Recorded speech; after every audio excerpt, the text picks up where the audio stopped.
बिस्मिल्लाहिर्रहमानिर्रहीम अल्लाहुम्मा सल्ली अला मुहम्मद व आले मुहम्मद। अस्सलामु अलैकुम।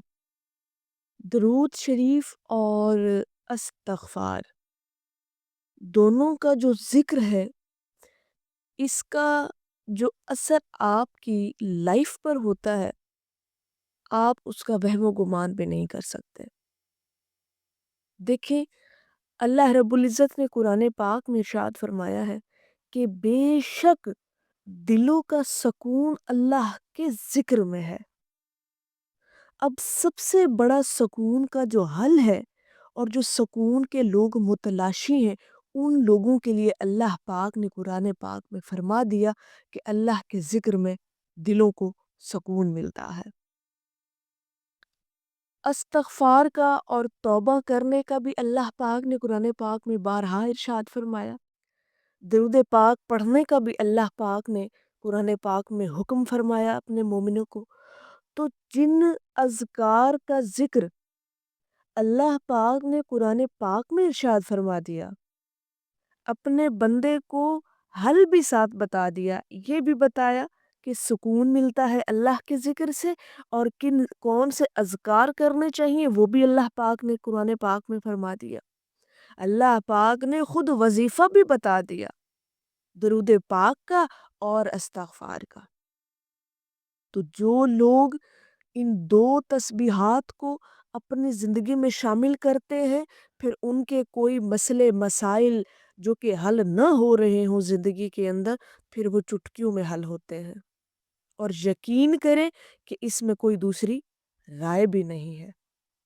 जब मसले न ख़त्म होते हों और ना ही हल होने का नाम लेते हों, तो इस्तग़फ़ार और दुरूद पाक को थाम लें। रब्बे कायनात हर चीज़ से आपको नवाज़ता जाएगा।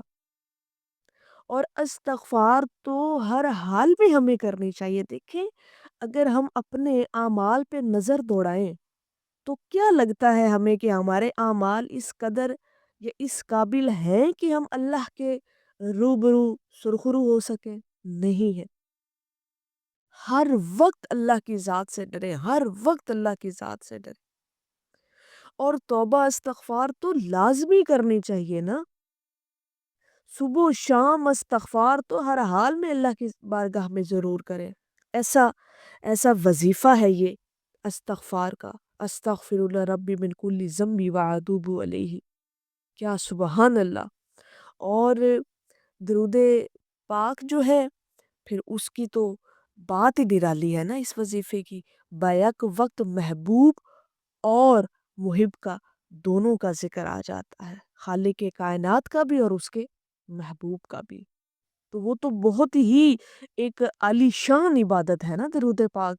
वो तो आप लोगों को मुकम्मल बदल कर रख देती है। और जो इस्तग़फ़ार है, ये करने से फिर अल्लाह रब्बुल इज़्ज़त वहाँ से रिज़्क आपको देता है, जहाँ से इंसान का गुमान भी नहीं होता।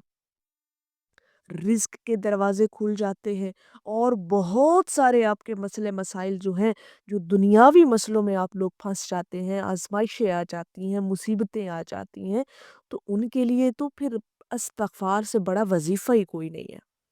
मुसीबतें फिर ऐसे टलती हैं जैसे कभी ज़िंदगी में थी ही नहीं। किसी ने किसी बुज़ुर्ग से पूछा ना कि हुज़ूर, पहले हमें इस्तग़फ़ार का ज़िक्र करना चाहिए या बाद में दुरूद पाक का, या दुरूद पाक को पहले पढ़ना चाहिए या इस्तग़फ़ार को? तो उन्होंने ना बड़ा एक खूबसूरत जवाब दिया, उसका मफ़हूम कुछ इस तरह से है कि उन्होंने कहा कि क्या आप लोग ये पसंद करेंगे कि आप अपने मैले कुचैले बदन या अपने कपड़ों पर जो है, वो इत्र लगाएँ, खुशबू लगाएँ? तो उन सब ने ना जवाब दिया कि हुज़ूर, ऐसा तो हम नहीं चाहेंगे कि हमारे कपड़े भी मैले हों, मतलब और उस पर हम इत्र लगा रहे हों, तो ऐसा वैसे भी मुनासिब नहीं है। पहले हमें अपने कपड़े साफ़ रखने चाहिए। तो उन्होंने कहा कि बस फिर दुरूद पाक और इस्तग़फ़ार का भी ऐसा ही मामला है, इन 2 अज़कार का।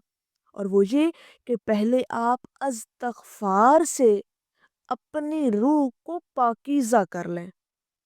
اللہ کی بارگاہ میں توبہ استغفار پڑھ لیں، اپنی روح کو پاک صاف کر لیں، پھر اس کے اوپر درود پاک کا آپ عطر چھڑک دیں۔ سبحان اللہ۔ مطلب یہ کہ پھر آپ درود پاک جو ہے وہ پڑھنا شروع کر دیں، استغفار سے اپنے آپ کو اس قابل بنا لیں، اپنی روح کو پاکیزہ کر لیں اور اجلا کر لیں، صاف کر لیں۔ پھر اس کے بعد آپ جتنا مرضی لا تعداد بے شمار درود پاک جو ہے وہ پڑھتے رہیں۔ تو ایک تو یہ بات کلیئر ہو گئی کہ پہلے ایک تسبیح جو ہے وہ آپ استغفار کی لازمی پہلے پڑھ لیا کریں، اس کے بعد پھر جو بھی آپ کی تعداد ہے آپ لوگوں نے فکس کی ہوئی ہے درود پاک پڑھنے کی، اور اللہ رب العزت نے آپ لوگوں کو توفیق عطا فرمائی ہوئی ہے، پھر آپ اپنا درود پاک جو ہے وہ پڑھنا شروع کر دیا کریں۔ روزانہ اگر آپ لوگ پڑھتے ہیں تو اس سے پہلے اب یہ بھی معمول بنا لیں کہ ہم نے 1000 مرتبہ یا جتنے یہ آپ کی ثواب دید ہے، یہ آپ پر ڈیپینڈ کرتا ہے کہ آپ استغفار بھی کتنا پڑھتے ہیں، لیکن بہتر یہی ہوتا ہے کہ جتنا آپ درود پاک پڑھتے ہیں اتنا ہی آپ استغفار کی تسبیح جو ہے وہ پڑھ لیا کریں۔ پہلے استغفار اور پھر درود پاک کے نذرانے جو ہیں وہ حضور علیہ الصلوۃ والسلام کی بارگاہ میں پیش کرتے رہیں۔ تو یہ تو ایک ہو گیا نا طریقہ کار ان اذکار کرنے کا، استغفار کی تسبیح پڑھنے کا اور درود پاک۔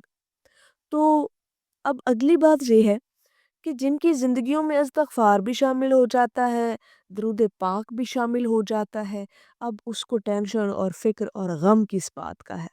کوئی غم نہیں ہے۔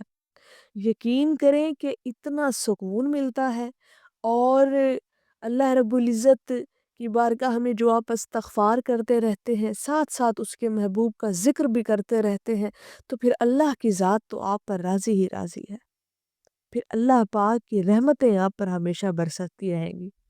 اور یہ تمام چیزیں جو ہیں، یہ میں ہمیشہ یہ بات کرتی ہوں کہ جتنا آپ کوئی بھی عمل اخلاص کے ساتھ کرتے ہیں، یقین کے ساتھ کرتے ہیں اور محبت سے کرتے ہیں، دیکھیں دنیاوی معاملات جو ہے نا ان کو ایک دفعہ سائڈ پہ رکھ دیا کریں۔ جب بھی کوئی ذکر کرنے بیٹھے نا محبت سے کیا کریں، اللہ رب العزت کے ساتھ جو ہے وہ لو لگا کر کیا کریں ذکر کو، پھر دیکھیں کہ آپ کا جو ہے وہ حالات جو ہے وہ کس طرح سے بدلتے ہیں، اور انشاءاللہ تعالی بدلیں گے۔ آپ اپنی آنکھوں سے دیکھیں گے اپنے حالات کو بدلتا ہوا، اور اللہ رب العزت کی بارگاہ میں آپ شکر گزار ہوں گے۔